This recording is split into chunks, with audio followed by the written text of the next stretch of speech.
Né en 1808 dans l'ouest de l'ancienne régence d'Alger, d'une famille de la noblesse religieuse, l'émir Abdelkader a été une des figures majeures du XIXe siècle.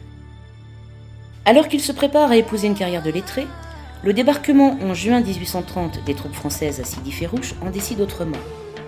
En tant que commandeur des croyants, il organise la résistance face aux troupes françaises et met en place les prémices d'un État algérien. Fait marquant, l'émir promulgue une charte qui impose à ses hommes l'obligation de respecter la dignité des prisonniers français. Après 15 ans de résistance à l'armée napoléonienne, pour éviter plus de souffrance aux siens, il négocie à l'hiver 1847 un traité de reddition qui stipule sa volonté de s'exiler en Orient. Le traité n'est pas respecté et l'émir Abdelkader, avec une centaine de ses compagnons, va purger 5 années de captivité en France. Durant cette période éprouvante, une dimension importante de sa personnalité émerge. L'émir approfondit sa réflexion sur la double nécessité d'un dialogue des religions et des cultures.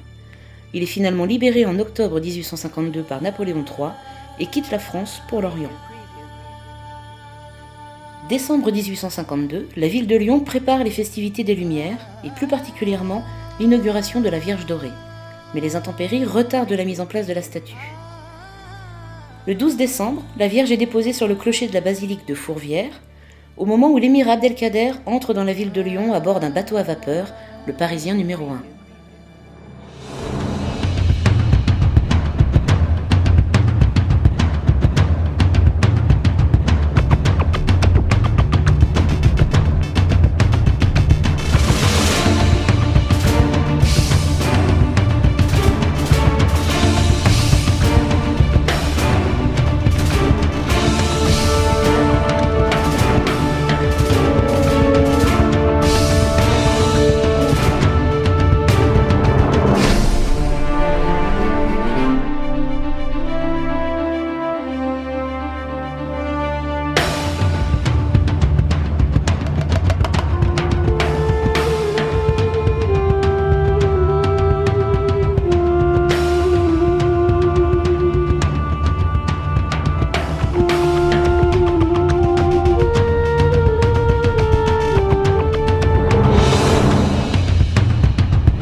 Je trouve qu'on est dans un lieu inhabituel, qui nous rassemble et qui a j'ai presque envie de dire un petit bout de paradis.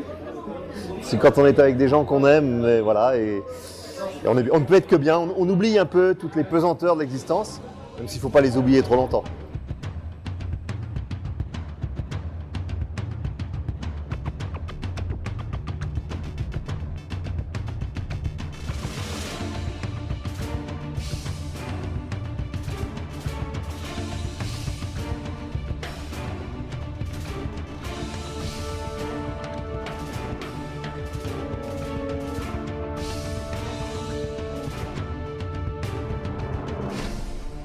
Je suis lyonnais et que j'ai, je crois, 62 ans passés maintenant. Et j'ai grandi vraiment à la lisière du quartier arabe de Lyon, pour aller vite, le quartier de la Place du Pont. Donc le monde du Maghreb a toujours fait partie de mon paysage humain. Et progressivement, dans la vie, j'ai eu des liens naturels avec des familles originaires d'Algérie, du Maroc en particulier. Des liens d'amitié très très forts, quasi familiaux. qui ont fait que depuis maintenant 40 ans, ma vie est profondément liée, je dirais, au souci de travailler à la fraternité entre les deux rives et à la fraternité en particulier entre chrétiens et musulmans. Mon parcours est simple, c'est un parcours au service de mon pays, l'Algérie, dont j'ai été un représentant ou un diplomate pendant près d'un demi-siècle. Et c'est un grand honneur pour moi d'avoir pu, au cours de ces années, tenter de donner de mon pays l'image qu'il méritait. J'ai eu l'occasion ainsi de mesurer tout le respect dont jouit l'Algérie à travers le monde et en particulier pour sa lutte de libération qui a été un modèle pour le monde entier. My name is Kathy Garms, and I'm from Elkader, Iowa, which is a part of the U.S., in fact, the middle part of the U.S. And together, John Kaiser, who is from Virginia, and I have put together the Abdelkader Education Project. My name is John Kaiser. I live in Virginia, a state just below our capital, Washington, D.C. I write books and I raise pigs, and I have a certain affection for France that has led me to write some books about France's relationship with Algeria. It began with the Monks of Tiberine, Passion pour l'Algérie, and from that book I was led to learn about Emir Abdelkader, and have now written a book about him. Ahmed Bouillerden, chercheur en histoire, indépendant. Je mène depuis une dizaine d'années des recherches sur Abdelkader dans ses différentes dimensions. Moi, cette figure je pense que dès que j'ai eu 20 ans, 25 ans, je ne sais pas à quel âge j'ai découvert l'Émir, mais cette figure m'a fasciné. En plus, il a les représentations de lui que je voyais, surtout des tableaux. Il avait un port imposant et en même temps une sagesse. Enfin, on voit bien sur les tableaux ou les photos qui existent de lui. Et donc c'est un personnage qui m'a habité, qui est resté dans ma mémoire. Puis un jour, j'ai appris, mais bien plus tardivement, je devais avoir 40 ans, j'ai appris qu'il était passé par Lyon.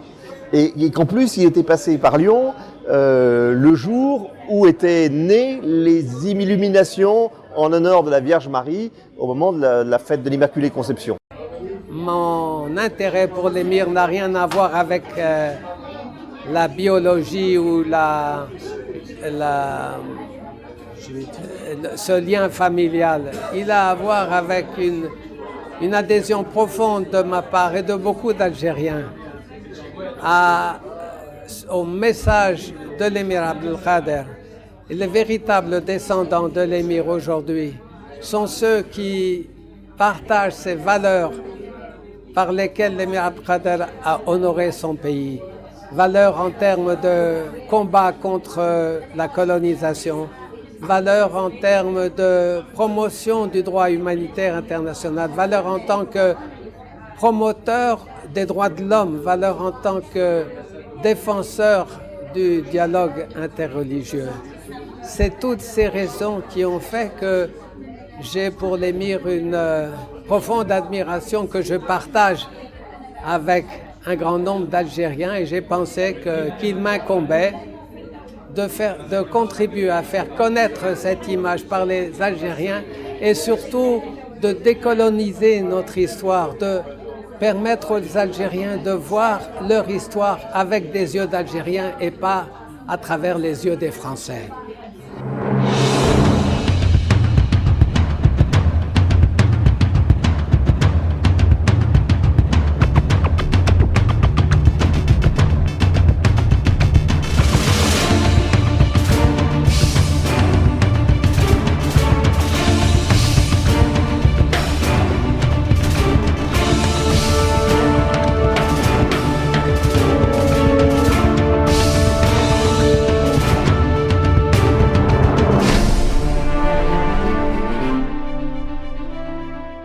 Pour revenir sur les événements historiques, Abdelkader, à la fin 1847, est acculé de toutes parts, avec une menace qui lui vient du Maroc et les troupes du roi du Maroc, où il est d'ailleurs dans le royaume marocain hors la loi depuis 1845 et le bombardement des ports de Mogador et de Tanger par l'armée française. Donc devenu hors la loi, comme il disait lui-même, à cause des intrigants qui sont dans la cour, dans le Makhzen, donc dans le gouvernement qui entoure le roi Moulay Abdelrahman, donc le roi du Maroc. Il a même essayé à un moment une conciliation en envoyant Bouhmidi, donc son khalifa de Tlemcen, pour essayer de trouver un terrain d'entente avec le roi du Maroc. Bouhmidi ne reviendra jamais. La rumeur voulut qu'il serait mort en prison dans les geôles marocaines. Et donc finalement Abdelkader, à un moment donné où il comprend que il ne peut y avoir de victoire militaire. Défaite militaire qui va aussi s'ajouter à une défaite, j'allais dire pas politique, mais il comprend que la France, à partir, ça fait déjà maintenant depuis 1839, l'automne 1839 et la rupture du traité de la Tafna, à partir de cette période-là, comprend que la France souhaite rester et donc coloniser l'Algérie. Parce que jusqu'aux accords de la Tafna, donc jusqu'au printemps 1837, la France ne sait pas ce qu'elle va faire de ce lourd fardeau, comme l'avait lui-même appelé Louis-Philippe, le roi de France, lorsqu'il en hérite de Charles X. Pour lui, c'est un fardeau, il ne sait pas quoi en faire.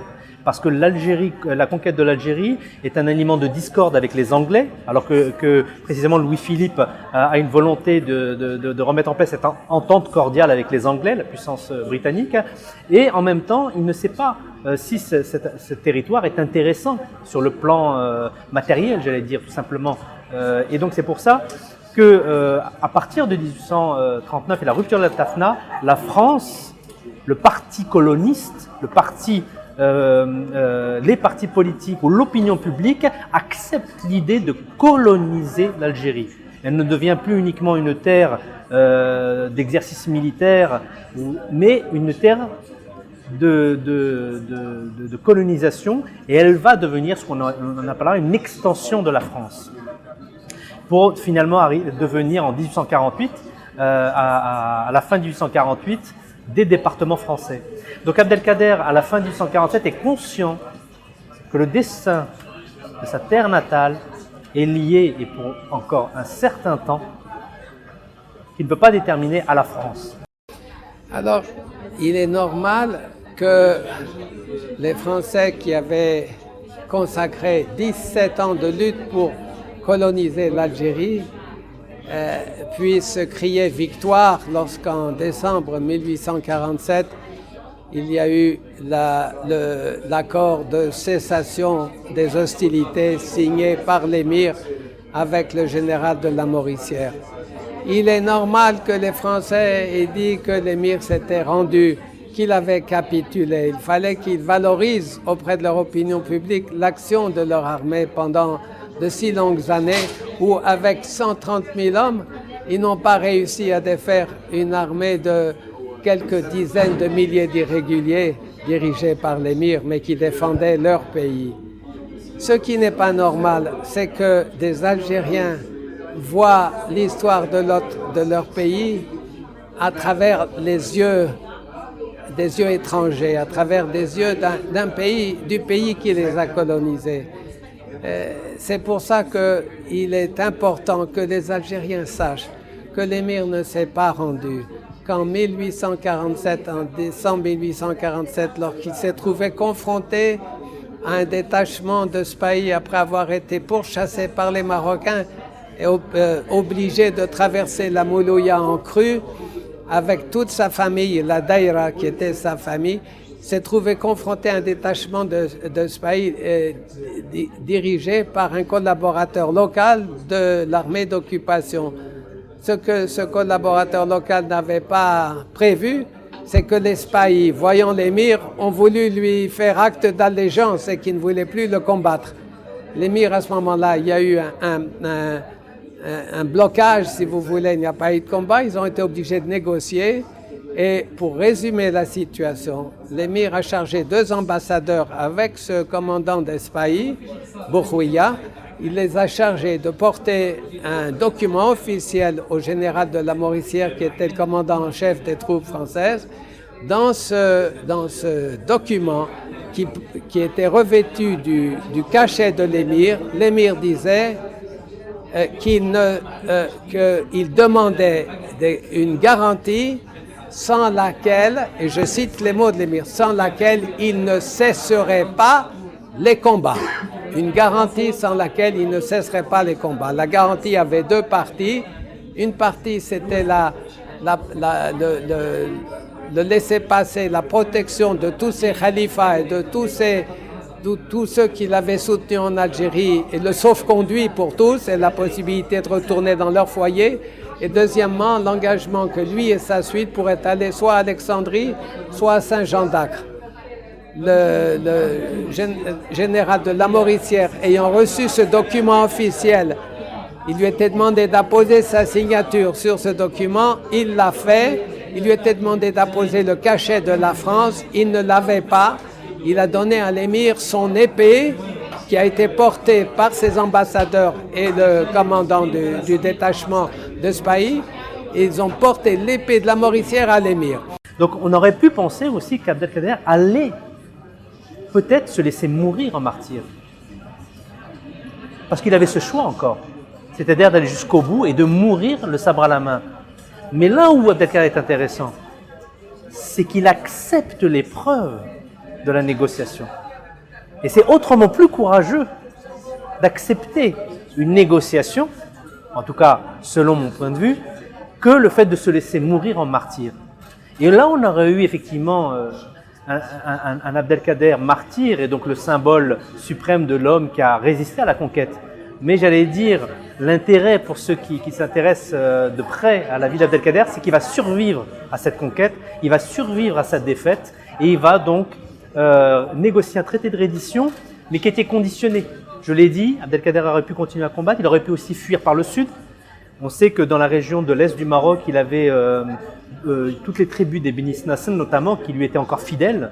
D'ailleurs, c'est ce qui provoquait des troubles avec la monarchie et le gouvernement marocain, le Makhzen marocain, c'est qu'il avait aussi beaucoup de disciples et d'adeptes même au Maroc.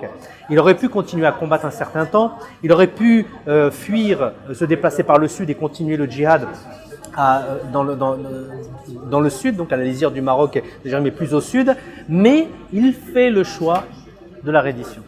C'est très important que les Algériens sachent et que la guerre, c'est aussi une guerre de propagande, et que si les Français ont dit ça, on ne peut pas leur en vouloir, c'est leur affaire, et c'est tout à fait normal qu'ils élèvent leurs enfants dans la fierté de ce que la France a fait, mais il est aussi normal que les Algériens aient la fierté de pouvoir savoir que leur chef, l'émir Abdelkader, qui s'est battu, qui a résisté à une invasion étrangère pendant plus longtemps que toutes les résistances dans l'histoire du pays, depuis l'Antiquité jusqu'à maintenant, qu'ils peuvent aussi en être fiers. C'est dire pour un Algérien que l'émir s'est rendu, ça reviendrait à dire aussi pour un Algérien aujourd'hui à l'école primaire, nos ancêtres sont les Gaulois. Nos ancêtres, les Gaulois, c'est ce qu'on apprenait aux Algériens pendant la colonisation. Nos ancêtres ne sont pas les Gaulois et l'émir ne s'est pas rendu.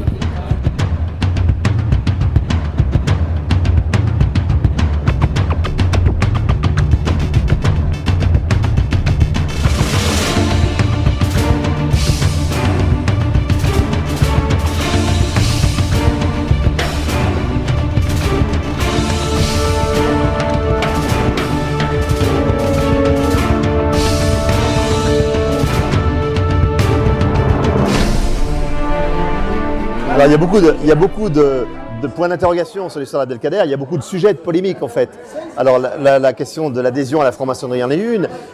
Une des plus importantes à mon avis, c'est parmi un certain nombre de gens qui regardent son histoire, on ne comprend pas pourquoi il a renoncé, une fois qu'il est libéré, pourquoi il a renoncé à demander l'indépendance de l'Algérie, pourquoi il devient l'ami des Français à ce point-là, des exploiteurs. Par exemple, quand il passe à Lyon, moi ça m'avait frappé, au moment où il passe à Lyon en décembre 1952, au même moment, la presse française qui parle de sa venue raconte aussi des massacres que l'armée française commet en Algérie. Alors on se dit, qu'est-ce qui s'est passé ?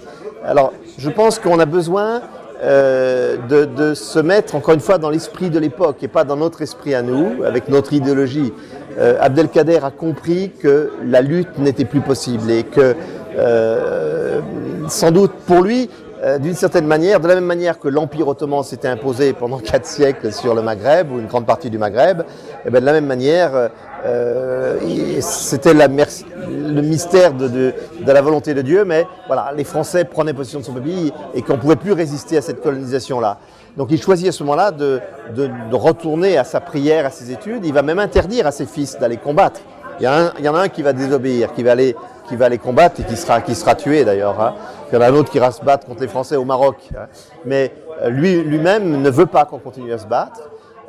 Sans doute qu'il pense que c'est une étape inévitable qui est en train de se produire. Mais ça pose des questions. Mais ça pose des questions si on oublie qu'à l'époque, encore une fois, l'Algérie État-nation n'avait jamais existé, qu'il y a des logiques de fidélité tribale. Si on oublie ça, on ne peut pas comprendre pourquoi Abdelkader réagit comme ça. On réagit trop souvent en pensant comme si on était à l'époque actuelle, quoi. Et puis alors, dans les sujets de polémique, il y a aussi la question avec les Kabyles. Il y a beaucoup de Kabyles qui disent il a arabisé l'Algérie. En fait, il a eu des lieutenants kabyles. Il n'a pas... mais c'est vrai que là aussi, il est dans une perspective de construction d'un État. Il veut rassembler tout le monde et il ne prend pas forcément en compte des spécificités. Mais c'est peut-être aujourd'hui qu'on essaye de mettre en valeur certaines spécificités culturelles, de pluralisme dans les pays, quoi. Lui, il essaye de créer un État. Et il a été absolument incroyable d'ailleurs. Il a réussi en très peu de temps à mettre une armée debout, un corps de fonctionnaires, une monnaie. Enfin, c'est incroyable. In the United States, we don't really talk about the battles a great deal. What we talk about are Abdelkader's struggles, his struggles in many, many ways. Okay, so his struggles are many, and the important thing is how he advanced through those struggles. He did not treat his prisoners worse than his soldiers. And the way he viewed life is everyone is important. We are not more important than you. The other important thing about Emir Abdelkader is if we can all realize that we will think differently, but we need to respect others' thoughts, respect other faiths, respect other cultures, and we need to be able to talk about it. That is the purpose of the project, is to introduce people to Abdelkader so that they can open their minds and their ears to other cultures, other faiths. Well, the conclusion is very simple. If people just act decently towards each other and respect each other, everybody can get along fine. The problems we have in the world come from not following the simple golden rule. Treat other people the way you want to be treated, and you have no problems. You don't need interfaith, you just need to act decently towards people. Alors, si on se place sous le point de vue de l'historien, on ne se place pas sur le point de vue du polémiste ou du politique ou de l'interprétation qu'on peut en faire personnelle. Sur un point de vue politique, il faut d'abord poser une autre question. À partir de quel moment Abdelkader rentre en contact la franc-maçonnerie? C'est précisément après les événements de juillet 60. On a décrit assez rapidement la situation qui règne au Proche-Orient à ce moment-là. C'est une ébullition. Il y a une insécurité qui se développe, il y a une crise multiforme qui se développe, il y a une remise en cause même de l'existence même de l'Empire ottoman. Il faut comprendre à partir de là qu'Abdelkader va, à un moment donné, devenir le centre de toutes les attentions, mais en vérité de toutes les instrumentalisations. Et il va devoir gérer ces contradictions qui vont venir avec lui, les intérêts français, les Anglais, parce qu'il est invité par le consul d'Angleterre, il est surveillé par la France, d'un autre côté les Russes l'approchent aussi, de l'autre côté beaucoup de voyageurs d'étrangers viennent, donc ces Francs, donc ces Européens du Levant, et en même temps il a des contacts avec des chrétiens, etc., etc. Donc Abdelkader est au contact de cette diversité. Et en même temps, rappelez que c'est suite aux événements de juillet 1860. Pourquoi je dis je dis que c'est suite à 1860 qui va être approché, c'est que c'est pas Abdelkader qui fait la démarche d'aller vers les francs-maçons. Ce sont les francs-maçons, et en tout cas une loge maçonnique, d'origine de Toulouse, mais par la suite c'est la loge Henri IV de Paris, donc qui appartient au Grand Orient de France, au Grand Orient de France, qui va approcher Abdelkader suite aux événements de 60. Donc c'est l'information qui vient vers Abdelkader. Mais de la même manière que les Saint-Simoniens, que la société de zoologie, que la société asiatique, que toutes les sociétés savantes viennent vers lui pour en faire un membre d'honneur. Et il faut le rappeler, parce que bon, on a parlé de cette affiliation, de cette initiation à la franc-maçonnerie, mais Abdelkader a été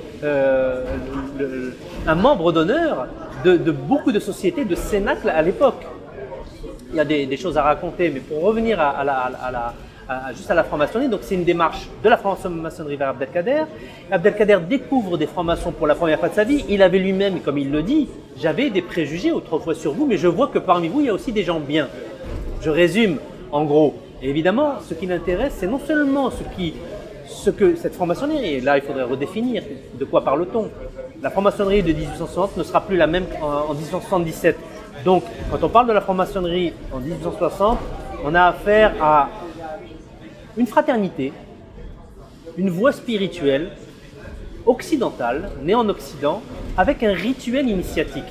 Abdelkader, qui est soufi de naissance, lorsqu'il entend parler de tous ces principes, il reconnaît des analogies avec sa propre tradition. Oui, on a essayé, Napoléon III, et c'est de bonne guerre, a essayé de manipuler un peu l'émir Abdelkader, d'abord en lui proposant de s'installer en France dans un palais, en espérant qu'il serait attiré par l'aspect matériel de la chose, mais l'émir n'était pas du tout matérialiste et il a dit qu'il préférait, on pourrait lui offrir les plus belles choses du monde, il préférait la liberté. Ensuite, on lui a proposé, les autorités françaises avaient songé en faire un vice-roi d'Algérie. Évidemment, quand on lui a proposé ça, il a refusé une telle compromission. Ensuite, on lui a proposé d'agir pour en faire un roi dans cette zone du croissant fertile au Moyen-Orient. Et il a dit que ça ne l'intéressait pas. Ensuite, on lui a envoyé les francs-maçons, puisque à l'époque, les francs-maçons en France avaient partie liée avec le pouvoir. Le chef des francs-maçons, c'était Murat, un général de l'armée napoléonienne, que l'empereur avait fait nommer en tant que chef des francs-maçons. Lorsqu'il a fait les francs-maçons, par l'intermédiaire de Murat, ont posé des questions à l'émir. L'émir a répondu à ces questions. Quand il a répondu, ils ont considéré que ces réponses étaient justifiées qu'il devienne membre de la franc-maçonnerie. Il avait, pour ainsi dire, passé l'examen. Mais en fait, lui, il ne passait pas un examen, il répondait simplement à des questions. Tout le monde lui posait des questions, il répondait. Et une fois qu'ils ont décidé donc de lui donner la qualité de membre, ils n'ont jamais initié ou introduit, mais ils ont essayé d'entretenir cette fiction parce qu'ils se sont dit que l'émir étant un homme très populaire dans le monde arabe, si on pouvait en faire une tête de pont en direction du monde arabe, à ce moment-là, la France pourrait étendre son influence au Moyen-Orient dans un contexte où l'Empire ottoman était en train de s'écrouler. L'émir n'a pas marché dans la combine et autant il a aimé dialoguer avec les francs-maçons en répondant à leurs questions, autant il n'a jamais été question pour lui de devenir membre de la franc-maçonnerie. Il faut se décentrer par rapport à aujourd'hui. La franc-maçonnerie du 19e siècle, ce n'est pas la franc-maçonnerie du 21e siècle.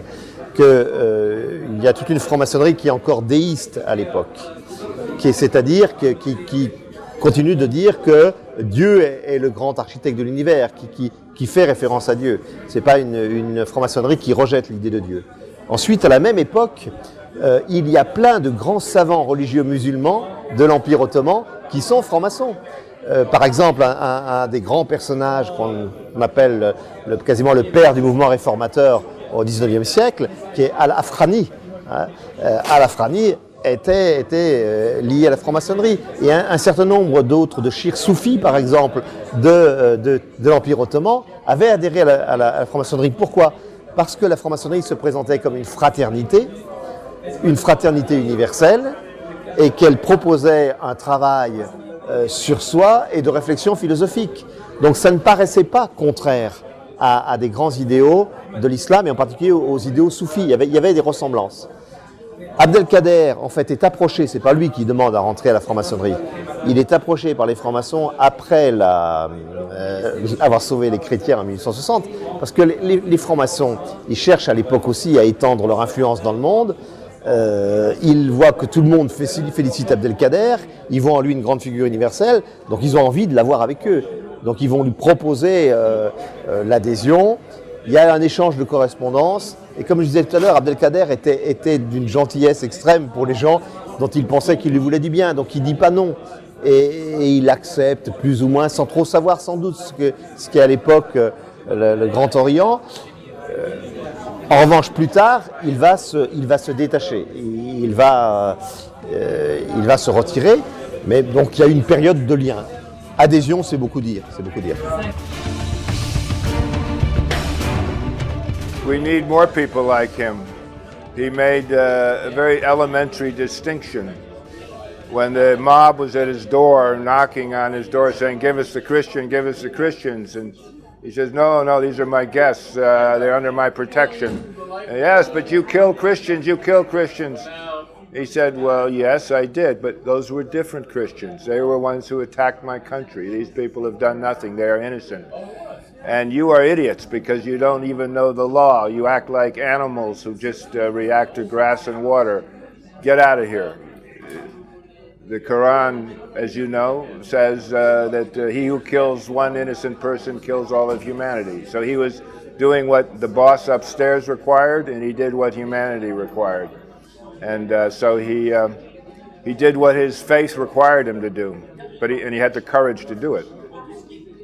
And that is something we all need to do. Is when French or Americans say, "Oh, the Muslims are all terrorists," because 16 people blew up, Twin Towers, and maybe several thousands of Muslims around the world are blowing themselves up and acting as cruise missiles.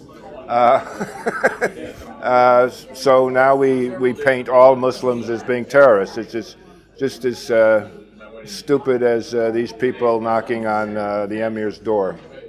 Abdelkader Adama, c'est vraiment un homme, un lettré, un spirituel, qui va d'ailleurs commencer à étudier l'œuvre majeure d'Ibn Arabi, mais aussi de tous les grands spirituels de l'islam. Mais pour revenir à votre question, pourquoi il va sauver, c'est aussi poser la question, qu'est-ce qui se passe? Et donc, quelle est l'ambiance? Quelle est la situation politico-religieuse de l'Empire ottoman? Pour ça, il faut d'abord placer le cadre.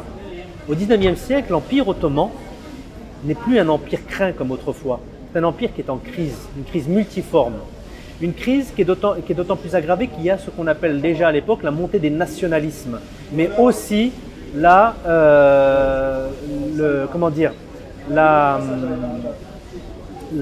l'ingérence, l'hégémonie, les ambitions expansionnistes des différentes puissances européennes et russes. Donc, une menace intérieure, la montée des nationalismes, et une menace extérieure avec notamment l'hégémonisme russe. C'est ce qui va conduire d'ailleurs en 1853 à à cette provocation et à cette déclaration de guerre donc de la Russie du tsar Nicolas Ier contre l'Empire ottoman, suite à un refus du sultan Abdelmajid, donc Abdelmejid Ier, qui refuse un ultimatum de la Russie suite à une demande de Nicolas Ier de devenir le protecteur naturel des chrétiens orthodoxes à l'intérieur de l'Empire ottoman. Regardez bien, le tsar Nicolas Ier demande au sultan ottoman d'avoir, la main mise sur la communauté orthodoxe, chrétienne orthodoxe. D'un autre côté, les Français ne le voient pas sous cet œil parce que les Français se considèrent comme étant les protecteurs naturels des chrétiens uniates, donc des chrétiens catholiques. Donc ils reconnaissent le Vatican et le pape, leur rattachent à la papauté. Et d'un autre côté, les Anglais, qui eux sont soucieux de tenir un équilibre et vont soutenir la communauté druze au Proche-Orient, donc dans la Grande Syrie, Bilad Sham. Donc on a ici tous les ingrédients d'une instrumentalisation de la religion qui va devenir politique.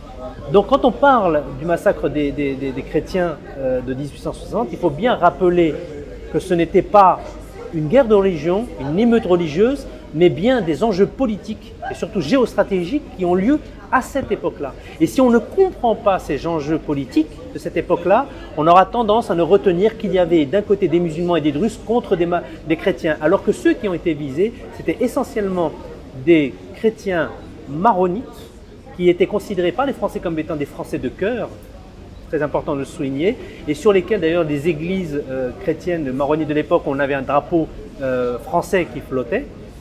Très important à le rappeler. Rappelez aussi que les Canuts lyonnais avaient beaucoup investi dans la région, notamment de filature, puisqu'on produit de la soie à cette époque-là.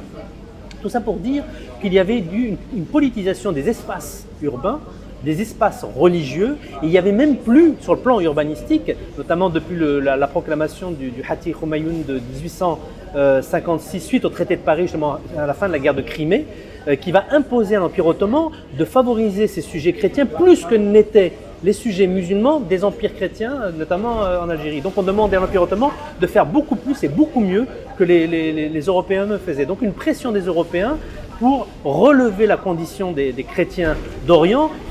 Tout ça pour vous dire qu'il fallait plus grand-chose à la veille des événements de juillet 60 pour que tout explose.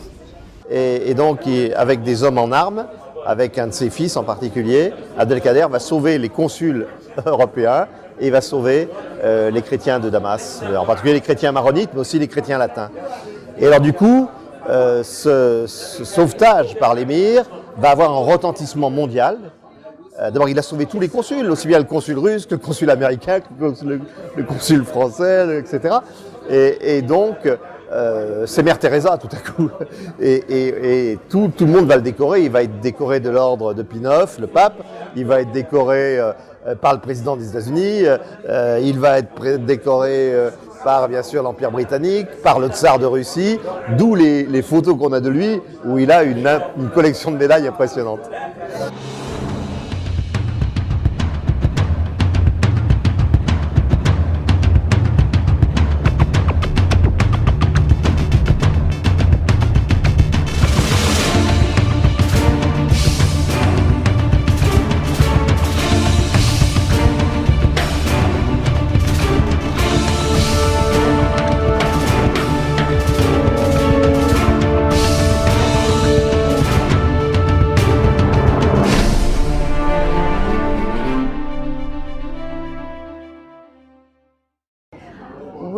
Our project actually includes several components, and it started when John released his book, or launched his book, Commander of the Faithful, The Life and Times of Emir Abdelkader, in Elkader, Iowa in 2008.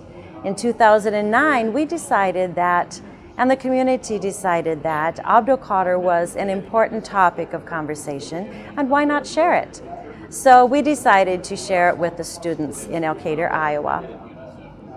We created an essay contest, so they would read about Emir Abdelkader.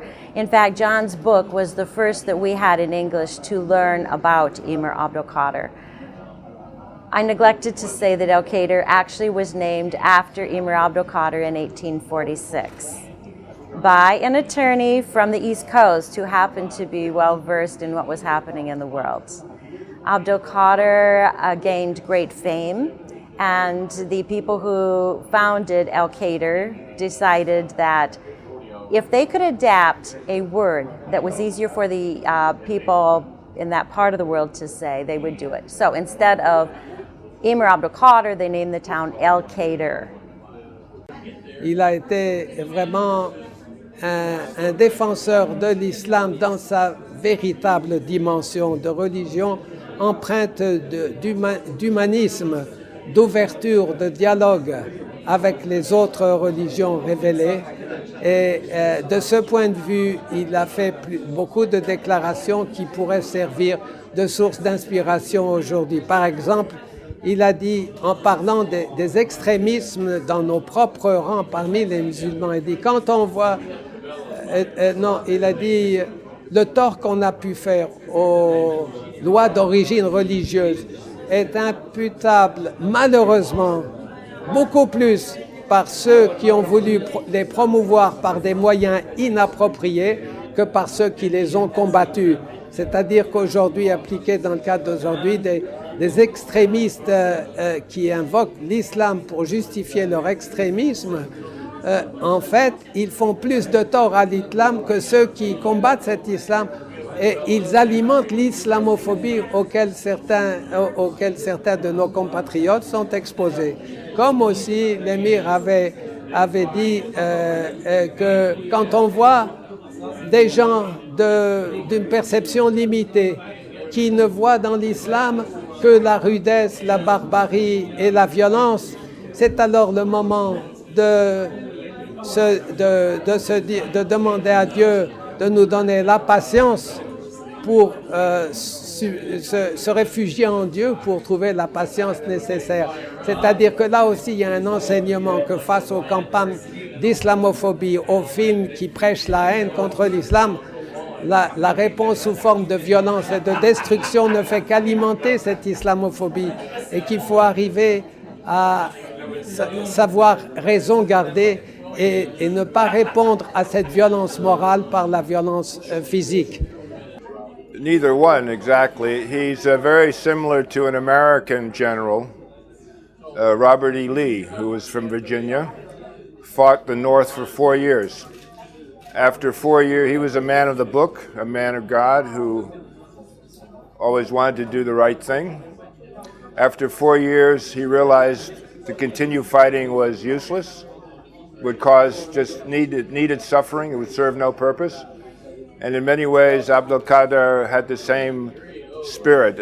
He had fought the good fight. He had given his all. To continue fighting would have accomplished nothing except suffering of his family and of other tribes and animals. And he also read his Quran, and he knew that God's will is not to inflict useless suffering on others. And he did what he considered to be the right thing. So he lost the great jihad, he lost the small jihad and won the great jihad. Well, I think for Muslims, it's the same as for Christians. Read your own scripture, study your book, understand your own faith, and act accordingly. All the faiths basically have the same rule, the basic rule, which is treat other people the way you want to be treated. If people do that, you have very few problems. And it helps to be knowledgeable of your own faith. Most Christians don't know their own faith, and many Muslims don't know their own faith. So that's perhaps the biggest problem, is that people selectively pull verses here and there and can justify whatever they want in the name of faith, but in fact they're ignorant and they're just misusing their scriptures. So the Emir's whole life was geared towards one thing, which was knowledge, gaining knowledge. Not only knowledge of worldly things, but higher knowledge of divine revelation. But that is something you don't get overnight. You have to study, you have to work, you have to read, you have to think, you have to reflect, you have to consult. Most people don't want to do that. It's hard work. Pour moi, il y a plusieurs dimensions qui font que l'homme est actuel. D'abord, je crois, c'est prétentieux de dire je crois, beaucoup de gens heureusement croient que le monde arabe, à commencer par le Maghreb et l'Europe, ont une destinée commune. On ne peut pas penser l'avenir des deux parts de la Méditerranée indépendamment l'une de l'autre. Et Abdelkader donc est un pont de ce point de vue-là. Il est l'homme de la rencontre avant tout le monde. Ensuite, je crois qu'Abdelkader, c'est un homme qui représente un islam extrêmement cultivé, et un islam qui est d'abord l'islam de la prière, l'islam du travail sur soi, l'islam de l'abandon à Dieu, et l'islam de la paix, l'islam de la confiance, l'islam de la tolérance. Et qu'aujourd'hui le monde musulman est traversé de courants énormes, notamment de courants politiques, il est traversé de violences comme jamais il n'en a connu dans son histoire. Donc Abdelkader est un peu un havre de paix. Regardez Abdelkader, c'est se dire, ben voilà, l'islam de paix, il a existé, il peut continuer à exister, il peut transcender tout ce qui est en train de se passer. Et puis, je vois une autre dimension, c'est que l'Algérie, qui continue de se construire, a besoin d'avoir une figure tutélaire comme celle-ci, une figure qui soit une espèce de phare pour elle. Je crois que dans l'histoire, tous les peuples, mais aussi toutes les familles ont besoin comme ça d'avoir des modèles qu'on entretient qui nous aident à nous repérer, qui nous aident à savoir qui nous sommes. Et je crois que Abdelkader, c'est la plus belle figure de l'Algérien. Il n'y a pas eu dans l'histoire algérienne un homme qui avait un autre homme qui avait une telle dimension. Il y a eu des grands Algériens, de grandes Algériennes, bien sûr, hein, mais un homme de cette dimension, je crois qu'il n'y en a pas eu. Donc pour l'Algérie, c'est vraiment la grande référence qui peut rendre fier d'être algérien et d'être ouvert au monde. Et cette fierté d'être algérien, grâce à une figure comme Abdelkader, à mon avis, les jeunes issus de l'immigration algérienne qui sont en France, et qui sont très nombreux, aujourd'hui il y a autour de 6 millions de personnes qui ont un lien avec l'islam en France, au moins la moitié d'origine algérienne, et en grande partie des jeunes, qui ne savent pas toujours bien, presque tous maintenant ont la carte d'identité française, ils ne savent pas très bien s'ils sont français, s'ils sont algériens, ils cherchent d'autres identités, ils vont se dire musulmans. Voilà. Abdelkader permet de réconcilier tout ça. Il est l'homme qui a su concilier un islam de l'ouverture, une identité algérienne en lien avec tout le monde arabe et aussi une identité qui n'était pas en conflit avec le monde occidental.